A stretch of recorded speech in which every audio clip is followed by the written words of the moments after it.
kabarnya hari ini? Saya percaya luar biasa, amin. Yang luar biasa bisa kasih jempolnya. Mari kita mau lebih lagi persiapkan diri, lebih lagi persiapkan hati kita mau. Satukan hati kita mau berdoa. Sungguh hati kami limpah dengan ucapan syukur Tuhan.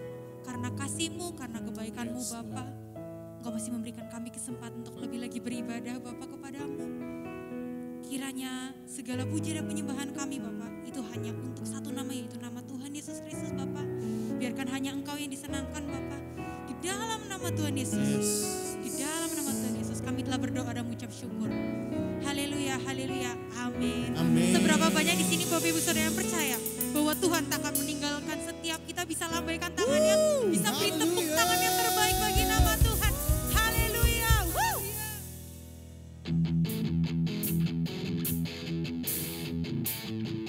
Mari kita mau sukacita menyembah nama Tuhan.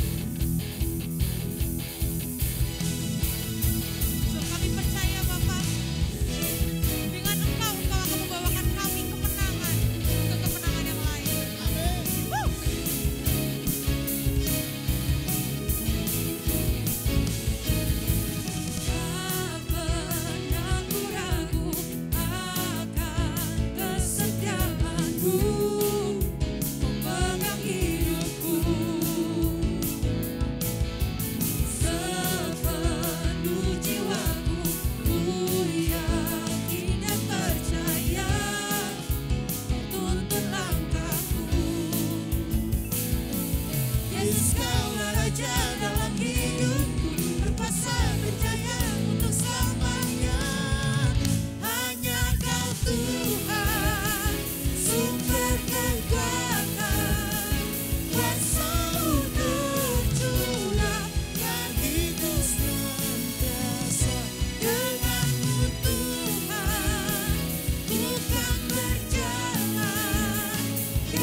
Sungguh kami percaya Bapa, Engkau Allah yang akan terus menyertai setiap kami Bapa. Sungguh kami bersyukur Tuhan, karena Engkau telah memimpin kami sampai saat hari ini Tuhan. Itu semua karena rancangan-Mu yang telah Engkau tulis untuk setiap kami Bapa. Ajar kami Tuhan, untuk dalam setiap kehidupan kami terus menyatakan bahwa Engkau Allah yang hebat, Engkau Allah yang dahsyat, Engkau Allah yang akan menuntun kami Bapa, dan Engkau yang menyediakan segala yang kami perlu Bapa. Yes Tuhan. Mari jemaat Tuhan nyatakan.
Menurut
janji yang telah Engkau ukir dalam setiap kehidupan kami Bapa. Dan kami mau menyerahkan segalanya Bapa. Kami mau menyerahkan hidup kami hanya di dalam nama-Mu Tuhan. Yes. Hanya di dalam Engkau Bapa. Benar. Sebab kami percaya Engkau Allah yang akan terus ada buat setiap kehidupan kami Bapa. Amin. Engkau Allah yang akan Kami menyediakan segala hal yang kami Yes, butuhkan Lord. Tuhan. Terima kasih ya Yesus, terima kasih ya Tuhan. Kami siap untuk duduk diam mendengarkan firman-Mu Tuhan. Di dalam nama Tuhan Yesus, mari jemaat Tuhan, kita mau sama-sama nyatakan. Amin. Amin.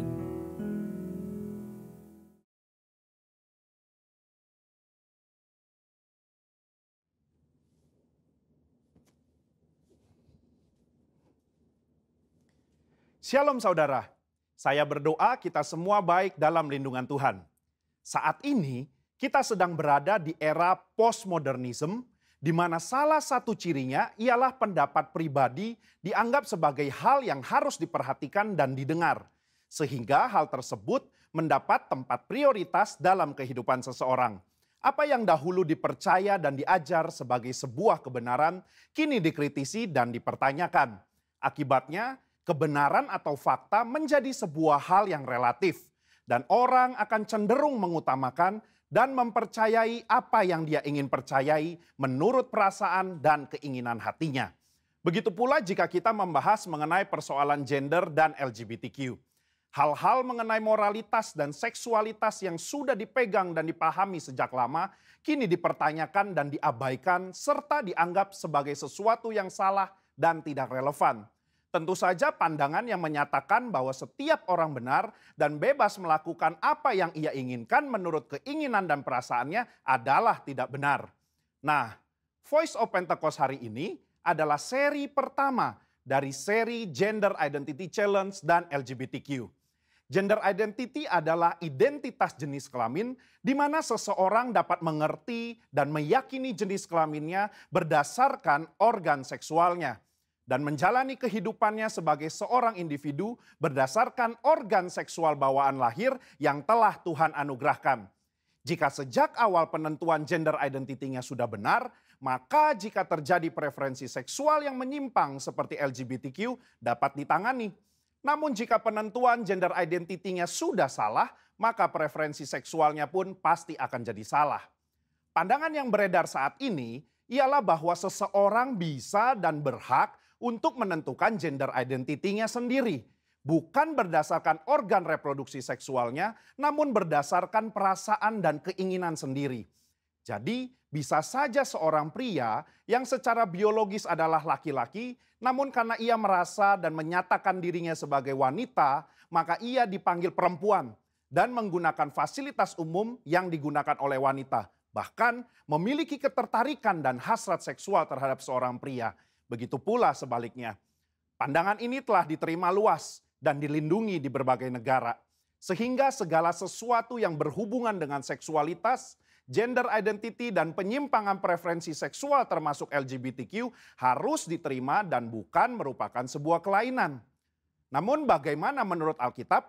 Alkitab memandang LGBTQ merupakan penyimpangan seksual yang adalah dosa di mata Tuhan. Kejadian 1 dan 2 menunjukkan bahwa Tuhan menciptakan gender identity laki-laki dan perempuan berdasarkan organ reproduksi seksualnya. Bukan lewat feeling dan keinginan manusia. Kata laki-laki dan perempuan di Kejadian 1 ayat 26 sampai 28 merujuk kepada organ seksual yang mereka miliki secara biologis. Penciptaan dan penentuan ini adalah karya Allah yang luar biasa. Sebab ia ingin manusia dapat menghasilkan keturunan lewat organ reproduksi laki-laki dan perempuan. Jadi, jika seorang pria yang secara biologis adalah laki-laki, maka Tuhan ingin agar ia dapat menggunakan organ reproduksi seksualnya untuk menghasilkan keturunan lewat organ reproduksi wanita, itu pun hanya dalam pernikahan. Nah, masalah mulai timbul ketika manusia jatuh dalam dosa. Dosa membuat manusia membawa pikiran, keinginan, dan tindakannya yang terbelenggu oleh dosa, sehingga terjadilah gender identity challenge dan penyimpangan seksual. Orang yang menyimpang ketertarikan dan hasrat seksualnya tidak akan dapat beranak cucu karena kesamaan organ reproduksi mereka. Padahal Allah tidak pernah salah dalam menciptakan manusia. Allah tidak menjadikan manusia mengalami krisis identitas seksual ataupun ketertarikan dan hasrat seksual yang menyimpang. Sebuah penelitian menunjukkan bahwa krisis gender identity dan preferensi seksual justru dipengaruhi oleh 4 faktor. Yang pertama biologi, 2 pengalaman masa kecil, 3 pengaruh lingkungan atau pergaulan, 4 pengalaman saat dewasa. Keempat faktor ini juga bisa kita lihat dalam peristiwa Nuh dan anaknya Ham. Ham melihat aurat ayahnya, entah dia mengejek atau nafsu, perbuatan itu salah secara moral di mata Tuhan. Akibatnya, Nuh mengutuk Ham dan keturunannya. Hal ini menunjukkan adanya keberlanjutan penyimpangan dari Ham kepada keturunannya yaitu Kanaan. Selanjutnya kita melihat bahwa Kanaan dan orang-orang yang mendiami tanah Kanaan memiliki penyimpangan seksual juga. Apa yang terjadi di Sodom dan Gomora di tanah Kanaan dalam Kejadian 19 menunjukkan penyimpangan seksual yang parah. Dan bahkan sudah mempengaruhi Lot dan kedua anak perempuannya. Lot menganggap hal wajar untuk memberikan kedua anak perempuannya untuk dipergunakan secara seksual oleh kerumunan massa. Dan kelak di dalam pelarian mereka, kedua anak perempuannya pun menganggap normal untuk memiliki anak dari ayah mereka sendiri. Yang akhirnya menghasilkan bangsa Moab dan Amon yang juga akan dihukum Tuhan karena kejahatan yang bangsa ini lakukan. Kesimpulannya, gender identity merupakan hal yang penting dalam diri seseorang, di mana gender identity tidak ditentukan lewat perasaan dan keinginan hati, melainkan lewat organ reproduksi seksual yang telah Tuhan berikan saat seseorang dilahirkan. Tidak ada orang yang lahir dengan keadaan atau hasrat seksual menyimpang seperti LGBTQ, seolah-olah Tuhan telah membuatnya demikian. Tuhan tidak pernah salah di dalam menciptakan manusia. Justru dosalah yang membuat manusia membawa pikiran, keinginan, dan tindakannya pada keputusan yang salah. Maka dari itu, diperlukan kemampuan dan keputusan yang tegas dalam memahami dan meyakini gender identity seseorang sedari awal kehidupannya. Sehingga di kemudian hari, ia tidak masuk dalam penyimpangan seksual seperti LGBTQ. Saudara, untuk penjelasan lengkapnya dari tim teologi kami, silakan klik link yang ada di atas atau scan QR Code yang tersedia. Salam integritas, Tuhan Yesus memberkati.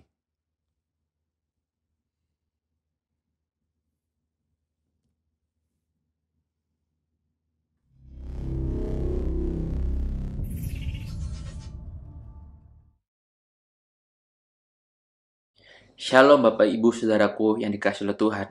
Kiranya damai sejahtera Allah limpah atas kehidupan kita semua. Dan saya berdoa dimanapun Anda berada, dalam situasi apapun, Tuhan selalu beserta dengan Anda semua, dengan kita semua. Dan Tuhan memberikan kekuatan, penyertaan, dan juga imunitas ilahi ada dalam kehidupan Anda semua. Apapun situasi dan kondisi yang sedang Anda hadapi hari ini, tetap percayalah bahwa Kristus ada dalam setiap kehidupan kita. Dan Dia sedang bekerja, memberikan pertolongan buat kehidupan kita semua. Nah, Bapak Ibu Saudara, hari-hari terakhir ini kita mendengar bahwa kita sedang memasuki gelombang yang kedua di mana COVID melanda Indonesia. Kita semua mendengar mungkin ada dari berita-berita media sosial yang kita baca setiap hari sepanjang waktu. Ada orang-orang yang mungkin terkena dampak dari positif COVID.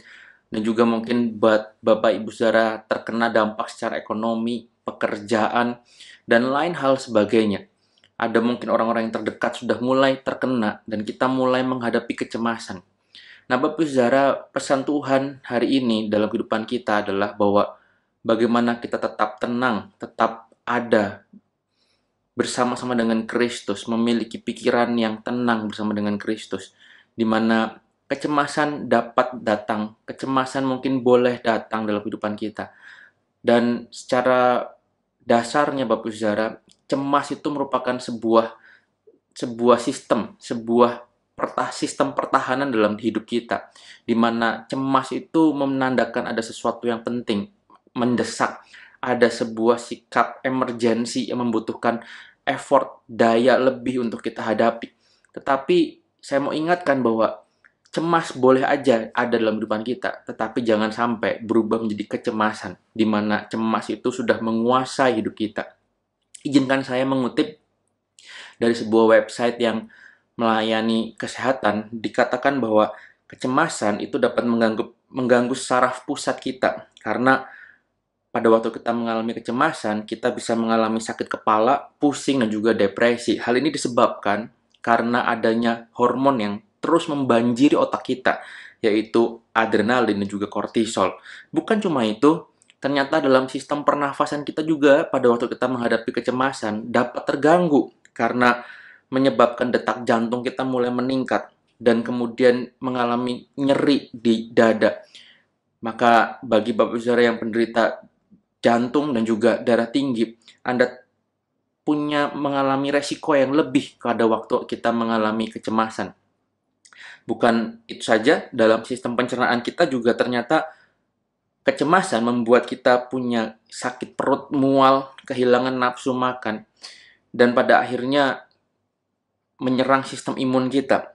Sistem imun kita akan mengalami penurunan. Dan kemudian pada waktu hormon kortisol menyerang kehidupan kita, daya tahan tubuh kita ini dipakai sekuat tenaga untuk mempertahankan pada hal-hal yang mungkin sebenarnya tidak atau belum terjadi atau belum ada bahaya. Tapi karena kita mengalami kecemasan, hormon kortisol itu menyebabkan tubuh kita bereaksi, bertahan, mengeluarkan energi yang berlebihan. Pada saat akhirnya sistem imun kita kelemahan, atau kecapean, maka kita akan mengalami kelemahan dalam sistem imun. Dan dalam sistem pernapasan, kita juga akan mengalami pernapasan yang cepat namun dangkal. Dalam beberapa kasus, bagi orang-orang yang menderita asma, maka dalam kasus tersebut akan terus mengalami gejala yang semakin bertambah buruk. Nah, kita melihat bahwa kecemasan sebenarnya akan pada akhirnya membunuh kita. Kita boleh cemas karena cemas itu merupakan bagian di mana kita mempertahankan diri. Tetapi ada bagian yang lain yang perlu kita ingat hari ini, bahwa dari segala macam berita yang kita dengar, dari segala macam perkara yang kita hadapi hari ini, jangan izinkan kecemasan itu menguasai kita. Jangan izinkan cemas itu menguasai kita dan berubah menjadi kecemasan. Hari ini kita akan belajar bagaimana kita bisa tenang. Kenapa kita harus tetap tenang di dalam Tuhan? Karena ternyata satu hal yang hari ini dapat kita lakukan adalah tinggal tenang dalam hadirat Tuhan. Kita mungkin sudah berusaha, berupaya dengan segala macam cara. Banyak orang sudah berupaya dan pada akhirnya kelelahan. Kita mungkin juga sudah berusaha untuk tetap di rumah saja. Tapi kita pusing dengan apa yang sedang terjadi dan bagaimana hidup kita hari-hari ke depan. Izinkan hari ini kita menghadapi semuanya dengan tenang. Diam di dalam lindungan Tuhan. Karena saya percaya, pada waktu Anda tenang, akan ada banyak perkara yang Tuhan nyatakan dalam kehidupan kita. Nah, kita akan belajar, Bapak Saudara. Ternyata, di dalam Alkitab pun mengajarkan kita untuk tetap tinggal tenang. Kenapa seperti itu? Karena yang pertama, dalam tinggal tenang, ternyata terletak kekuatan. Dalam Yesaya pasal yang ke-30, ayat yang ke-15, dikatakan seperti ini. Sebab beginilah firman Tuhan, Allah yang Maha Kudus, Allah Israel. Dengan bertobat dan tinggal diam, kamu akan diselamatkan. Dalam tinggal tenang dan percaya terletak kekuatanmu. Tahukah Bapak Saudara, Alkitab mengajarkan kita dan mengingatkan kita hari ini bahwa di dalam tinggal tenang ternyata terletak kekuatan. Nah, hal ini bukan cuma sekedar ungkapan dalam firman Tuhan, tetapi ternyata riset dalam hal fisik atau kedokteran itu pun mendorong dan juga menguatkan pernyataan tersebut. Kenapa seperti itu? Karena pada waktu kita tenang, pada waktu kita tinggal diam, ternyata otak kita ini secara tidak sadar melemahkan hormon yang keluar, yaitu hormon adrenalin dan juga kortisol. Pada waktu hormon adrenalin dan kortisol itu mulai tenang, maka sebenarnya daya tahan tubuh kita mulai meningkat. Daya tubuh kita ini mulai meregenerasi lagi sel-sel yang rusak. Tubuh kita ini mulai bekerja lagi secara balance, secara seimbang. Dan pada waktu semakin seimbang, maka sakit kepala yang kita rasakan akan mulai berkurang. Tingkat stres yang kita rasakan akan mulai berkurang. Yang tadinya detak jantung kita mulai tidak seimbang iramanya atau mulai berdegup sangat kencang, maka akan mulai stabil kembali. Dan di saat seperti itulah ternyata letak kekuatan kita pada waktu kita ini bisa kembali fokus. Pada waktu kita bisa kembali fokus, disitulah kita bisa melihat apa yang sedang Tuhan rencanakan dalam kehidupan kita. Maka pada waktu kita tinggal tenang, maka disitulah ternyata letak kekuatan kita. Nah, yang kedua Bapak Ibu Saudara, kenapa Alkitab mengajarkan kita untuk kita tetap tinggal tenang? Karena ternyata dalam tinggal tenang kita dapat berdoa. 1 Petrus pasal yang keempat, ayat yang ke-7 bagian yang ke-B. Dikatakan seperti ini, karena itu kuasailah dirimu dan jadilah tenang, supaya kamu dapat berdoa. Pada waktu kita menghadapi kecemasan dan hidup kita dikuasai oleh perasaan cemas, maka tadi hormon kortisol itu mengganggu pikiran kita sehingga tension pikiran kita terus meningkat. Di saat itulah kita tidak bisa dapat berdoa dengan tenang. Kita nggak bisa dan kita pusing sekali. Kita bahkan mungkin nggak ingat untuk kita berdoa. Ataupun kalau kita berdoa, yang kita ungkapkan hanyalah kata-kata yang mungkin ngawur dan ngelantur kemanapun juga. Kita mungkin udah nggak tahu lagi harus ngomong apa. Karena hormon kortisol itu mengganggu kita.